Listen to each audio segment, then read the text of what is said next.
Hello everyone, Ashlyn here, coming at you with another Fi related video. Today I got a deck tech update for everyone. I haven't posted much content in terms of Fi and the new improved deck list. I've been working a little bit on it. Mostly this is post BNR. Super Slam just came out this week and I haven't had time to test against the new heroes, but this should be a good starting point coming into Super Slam, and I hope it works out well. Just wanted to say thank you all so much for 250 subscribers. I never thought I would even get close to that, and so it just really warms my heart that a lot of people enjoy my content, even if I haven't had much time to make content. I've just been a little bit busy, but I've had the time as of late to practice Fi and get some matchups in and start refining the list, try to throw in some new ideas, see how they fare, and we'll just get right into it. First things first, relative this to my normal Fi lists, is that usually I tend to go 6 finishers, 6/1 costs, because that means that you have a higher likelihood of swinging Emberblade twice with Dragon Scaler. But lately, I've been a really big fan of 7 and 7. It increases high roll potential, it just increases damage output, and I found that I wasn't really running into too many consistency issues unless I was like super low rolling and then it was causing problems. But I felt 7 finishers pretty confidently were good, and most of the value that you get from swinging Emberblade twice could get made up by the fact that your deck is overall stronger.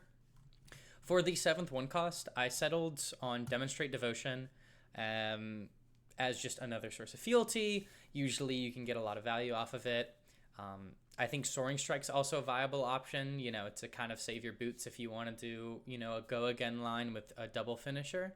But, I think this is a pretty good 1 cost relative to some of the other alternatives. I was thinking Grow Claws, but Grow Claws plus another playset of 0 cost non-draconic cards seemed like a little too much with only 3 fealties being generated. As for the finishers, I've gone back to 2 Compounding Angers and it's felt great. I think that it is very justifiable to say, okay, go down to something else, do a different finisher. There's a lot of great options. But I personally found Lava Burst, Salt the Wound, and Lava Burst at home to be kind of my most effective way of pulling all this off. And then, with all those changes in terms of that department, we moved the Flame Call package back to the sideboard. In high C's, I had Flame Call package main board, which I think was fine and okay. And I think it's a reasonable play. But lately, I've just not been feeling I need the sideboard space as much. And so once we get more into the Super Slam meta and we have it more defined, then you can maybe sub Flame Call Awakening back in to how kind of I had it before during the high C's meta. And then you can use those 3 extra slots for tech pieces against some of the meta decks. But I think for right now, if you want to make a solid, consistent list across the board, I think putting the Flame Call package sideboard is a great decision. And so I'm going back to that. Lava Vein Loyalty. Usually this would be like 2 Hot on the Heels, 2 Burning Blade Dance, like 1 Blood Dropper, or something like it probably was last time. But Bonds of Agony is out of the game. So we don't have to worry about like the niche micro usage of the fact that you don't want red Lava Vein loyalties because you don't want them to banish the blues. I played so many games and I don't think it became relevant once, but it was a slight micro optimization that, felt pretty fun to talk about when they got the chance.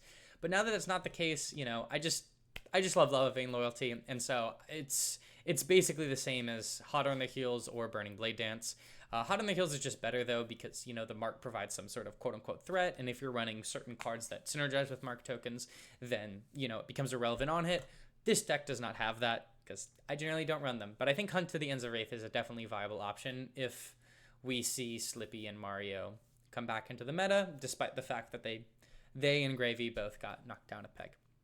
Now, the primary card I want to talk about that's like really new is Aspect the Tiger Body. Ellie Bird got me on this card. She said she really liked it, and so I wanted to give it a try. And this is competing for the slot with Fire Tenant Strike First. And so if you want to make a comparison in your brain, I'm going to click off this so I can put a little fun thing on the screen. Aspect the Tiger Body is a 0 for 3 with Go Again non-draconic that blocks for 3. It's conditional on a red card. Fire Tenant is 0 for 3, natural go again, gets the +1, but only blocked for 2. But the cool part about Aspect of Tiger Body is if you don't already have another Shuko target besides Phoenix Flame, it's essentially a 0 for 4, block 3, non-draconic go again.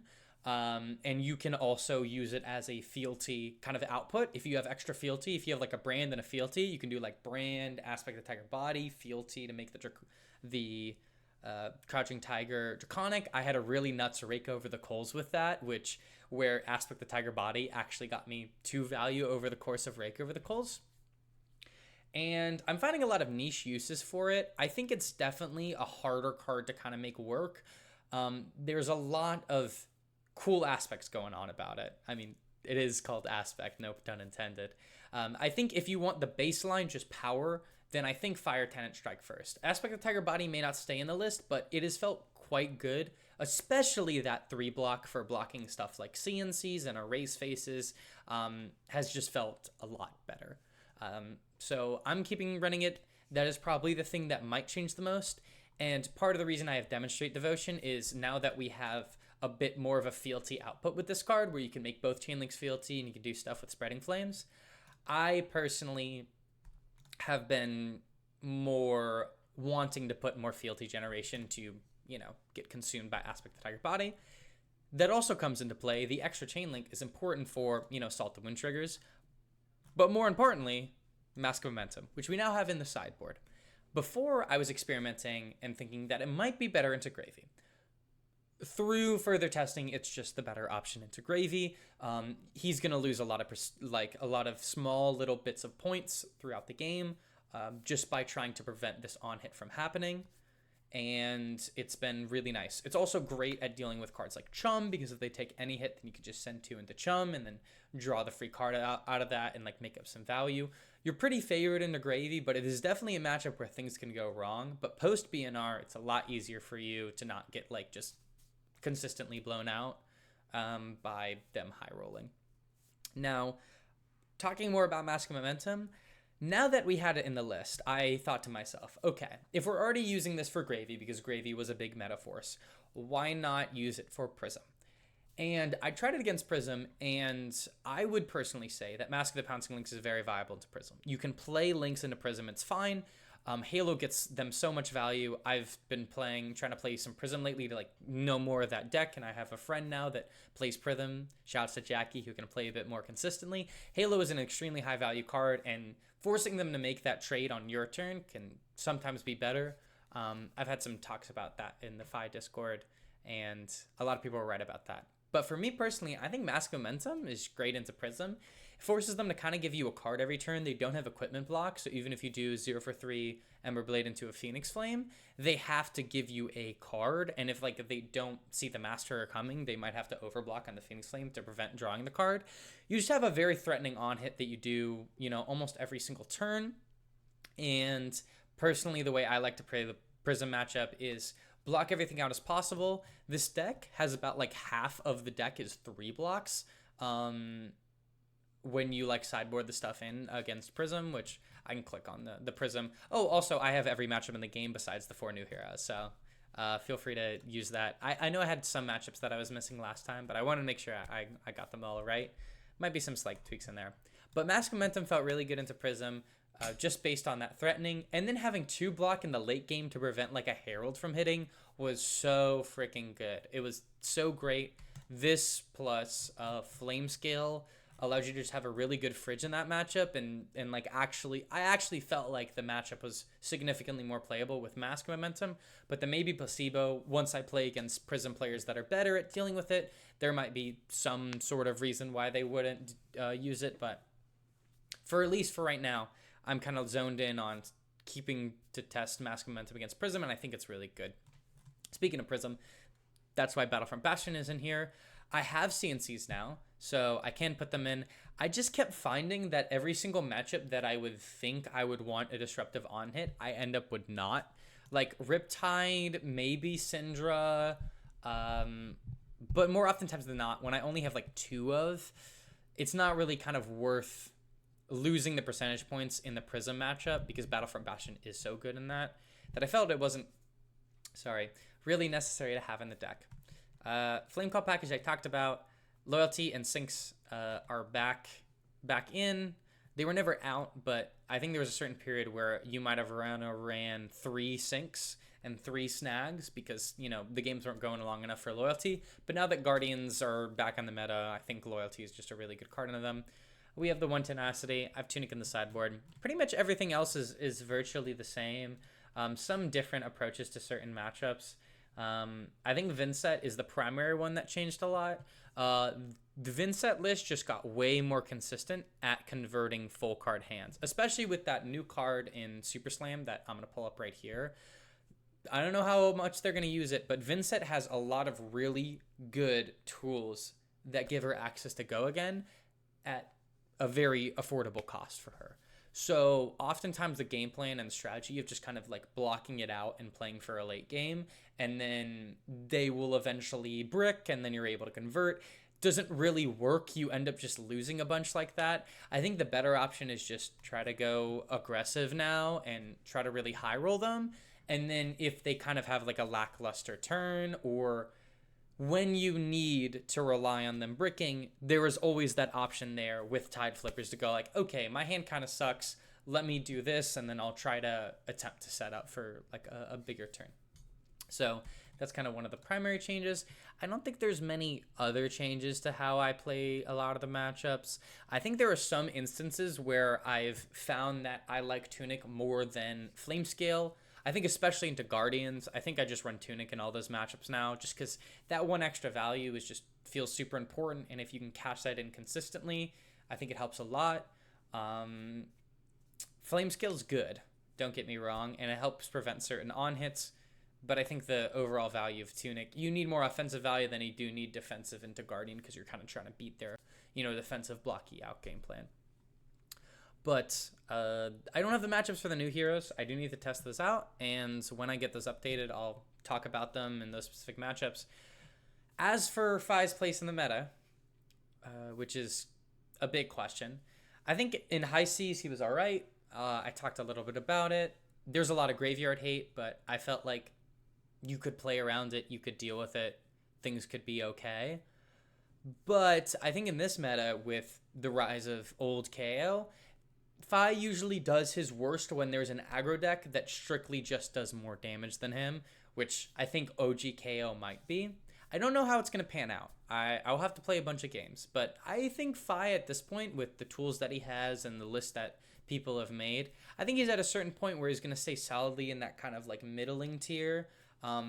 Sometimes depending on the meta, if Verdance and Florian rise back again, Fi is definitely a good viable pick that you can bring to your pro quests and armies and do well at. But yeah, that's about it in terms of what I think for the meta. I think overall, I'm pretty happy with this list. Definitely kind of ironed out some kinks that I had with my original list. I think going up to 7 1 cost and 7 finishers is just the correct decision. I think 8 is a little too greedy from what I've found.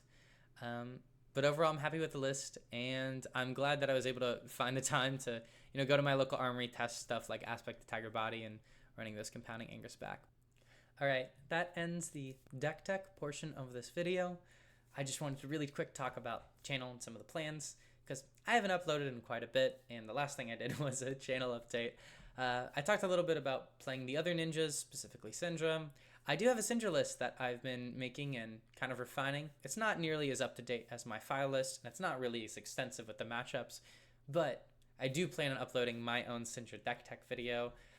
It's not really a revolutionary or crazy list. It's just some slight tweaks on some successful lists that I've personally found, to make the deck a little more consistent and feel a little bit better. And so I plan to upload that sometime in the future.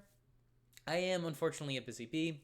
I haven't had as much time to play Fab and really grind out like I could early in the year during the hunted season when, I was really testing the cards on Fi. As for Katsu, though, I have been playing Katsu. No, this is Zen. I've been playing Zen in LL too. Zen is really fun in LL. Stupid fucking hero.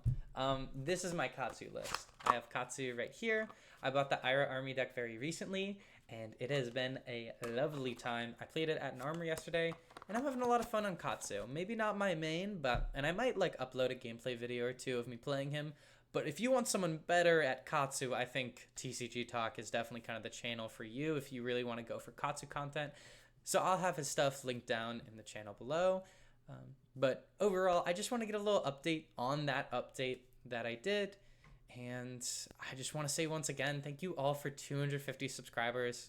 Really can't believe we've hit that milestone. And I hope that, this video finds you well and, you can get Vi and play him at some of your local events. And, if you play at your pro quest and you do well, or you just want to talk to me about the hero, please hit me up on Discord. My Discord is slatty_v3. A little different from the handle here because I did in fact change it. But that's all I have to say here. I hope you all have a great rest of your day, and I'll see you on the flip side. Peace.